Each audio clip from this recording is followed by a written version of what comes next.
each other. Close friends understand each other, but true friends stay forever, beyond words, beyond distance, and beyond time. Greetings of the day, everyone. I'm Riti from 50. Today I'm going to narrate a story named Damon and Pythias. I'm sure you will agree with this fact that friends are the best people with whom we can share our thoughts, feelings, our success, failures, secrets, ambitions in life, fears, hopes, and everything. And friend will sacrifice himself, herself to save us. Many years ago, there were two good friends, Damon and Pythias. They were ready to do anything for one another. Dionysus, king, was an atrocious and a heartless man. No one ever dared speak against him for the fear of punishment. Only Damon and Pythias were brave enough to speak the truth. One day, some of the king's spies saw Pythias trying to incite people against their king. You there! How dare you speak the bad word about our king? What is your name? Arrest him and take him to the king. Bring him here. Pythias was brought before the king Dionysius.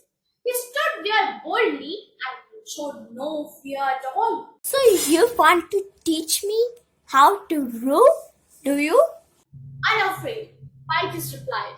People were right. You are a tyrant. You are so afraid of free speech that you imprison who utters a word against you. Enough is enough. Pythias will die.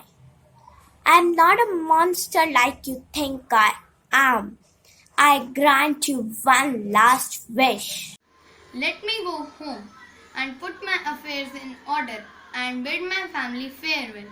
I promise I will return and you can execute me.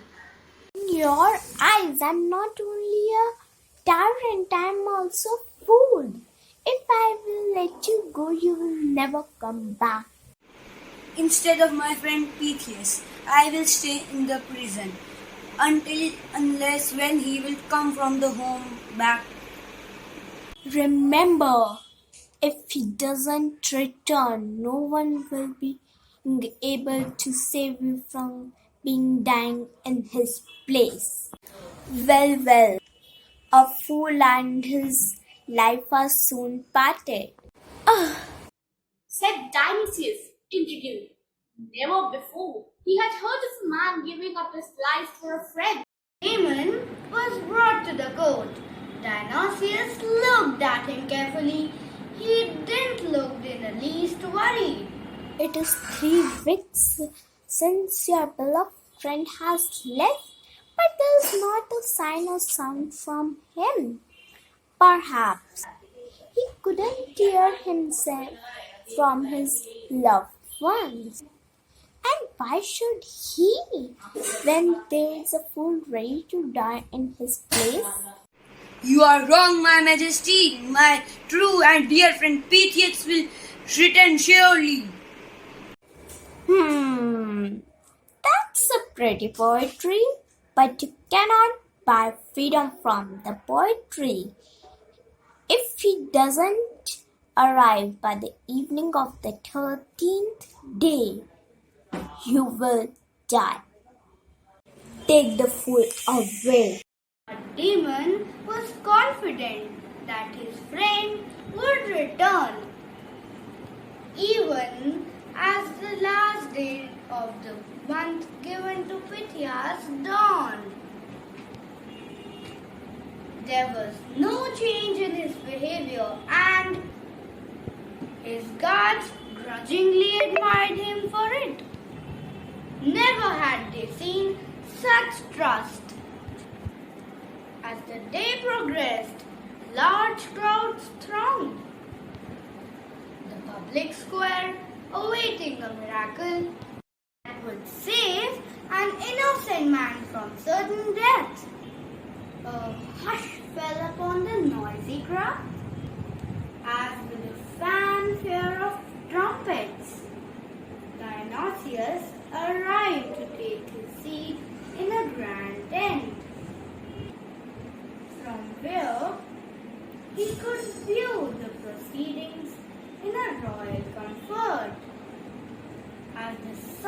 began its slow descent. Damon was brought out and led before the king. Your fine friend has let you down. Damon walked straight and sure behind the soldiers. The sky was filled with a rosy glow as the moment of sunset approached. The executioner raised his sword high and was about to bring it down in a one-shot swoop when a cry rang out. Stop, for God's sake, stop! I am here! Had arrived. His clothes were in tatters and his feet were bleeding from walking miles without shoes. Hunger and exhaustion have made him a shadow of himself. The crowd cheered as the two friends embarrassed. Dionysius was amazed and swept by emotion. He approached the two friends. Not die. I will give my kingdom to friend like either of you. Damon, you were ready to lay down your life for Pythias, and he suffered from many things to prevent your life. Go home in peace. Years from now, people will be remembering you as true friends. To this day, people remember their true friendship.